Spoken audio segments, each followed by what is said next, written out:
Alright, I'm making this video today to demonstrate an issue that I'm having with a awesome, but today not behaving SharGeek battery charger or backup battery. In this case, this is the this model here, that STM2E1, and it was fresh out of the box, brand new, and opened it, and it does power on.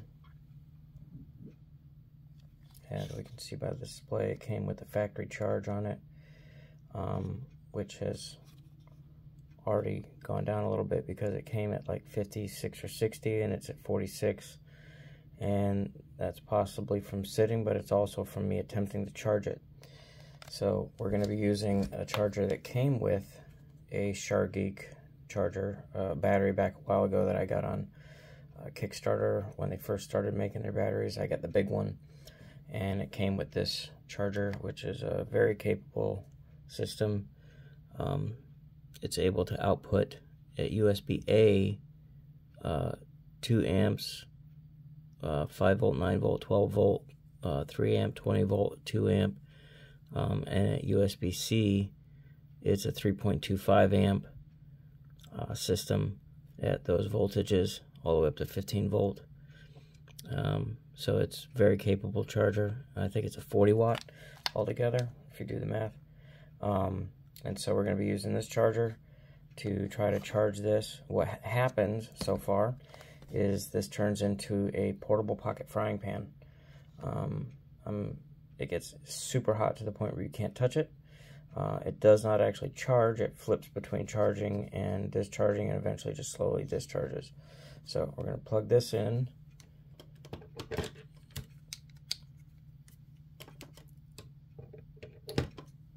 And I have a USB A to C cable that we're going to be using.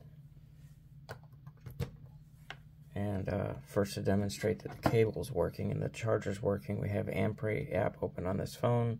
The phone's at 99 because it's been on the charge, but we will see that it's charging, and this will show us how many amps are coming out of that charger. It's not going to be much because this phone's nearly fully charged. So right now it's 600 milliamps.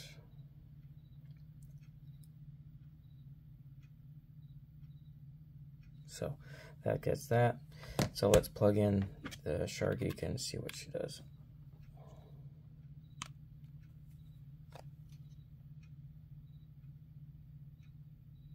It detects the C charger. The charging number's flashing. We're at 0.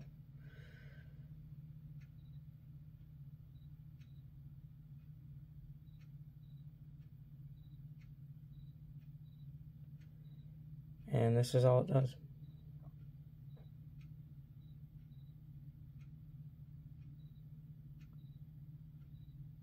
So while that's doing that for a moment, I'm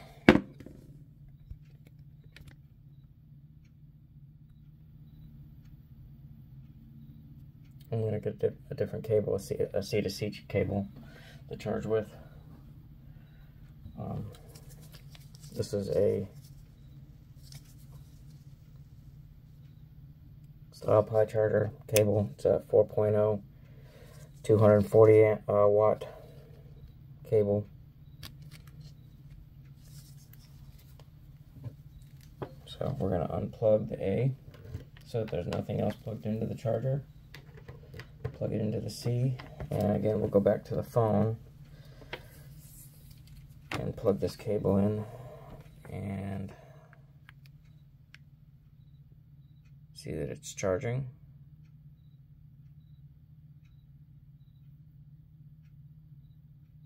And we're getting typical charging amps for a phone that's nearly full.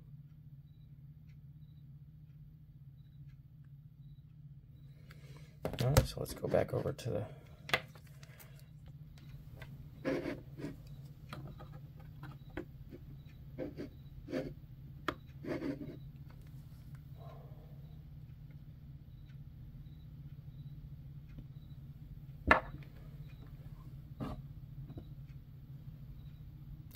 Had good charging wattage there for a moment, 2 something.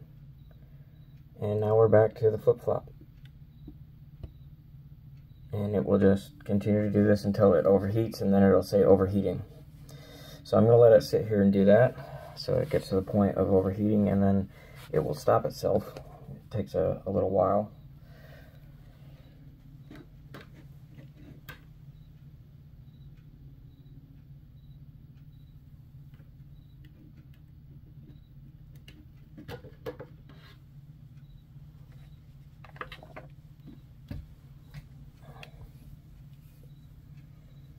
And we can see its operating temperature is at 100 degrees already.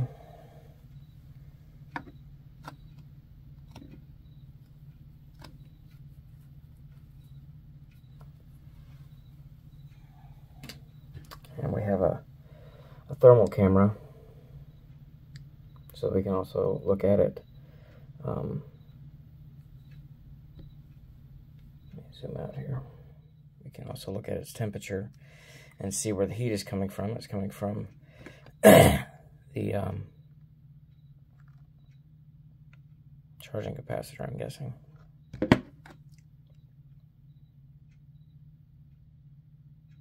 So if we get up close, we can see what that temperature is externally, and internally it's telling us that it's at 108 degrees already. Let's check it from the side, see where the hot spots are.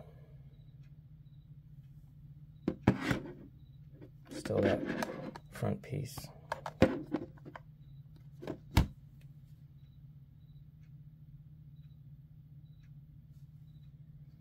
Make sure I'm on highest temperature.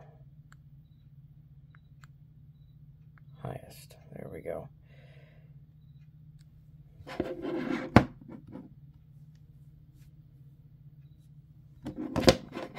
Batteries themselves aren't getting hot. It's that one piece. Externally it's reading 100 degrees, and on the screen it's reading 115. It's reading the ambient temperature 79 degrees, which is pretty accurate for my office.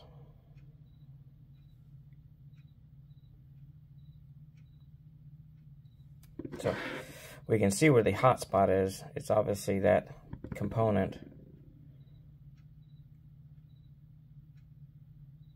And even from this distance, it's picking up an exorbitant amount of heat coming from it. So just keep letting it go here. Watch that temperature climb.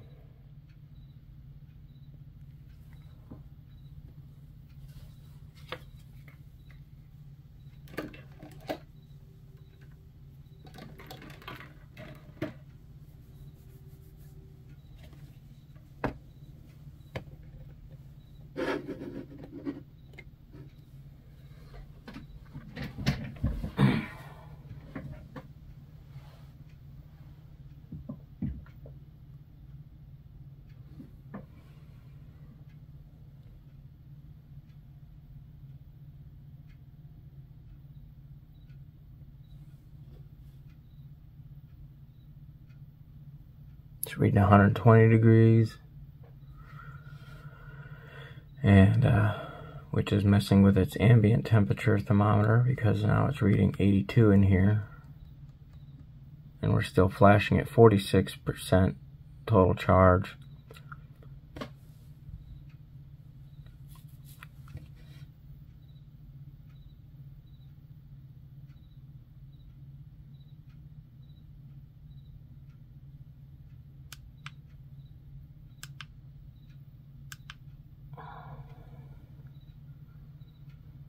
$126.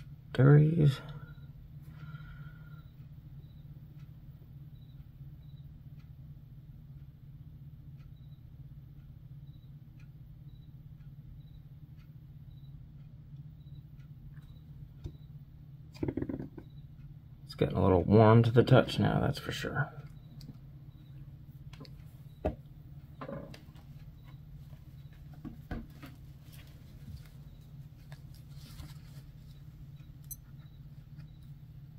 We can see that the actual temperature in here is 76.8 degrees. and it's saying 84 on there and 127 on its own thermometer.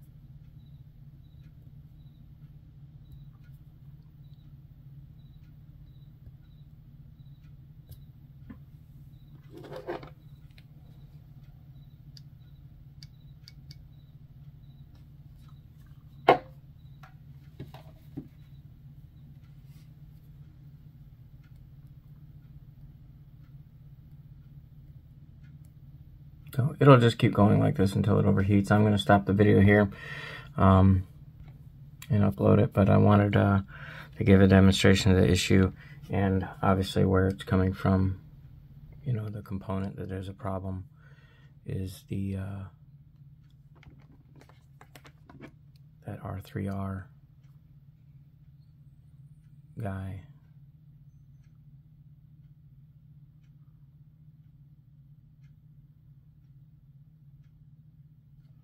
I mean, my hand doesn't even register anymore because the unit's gotten so hot.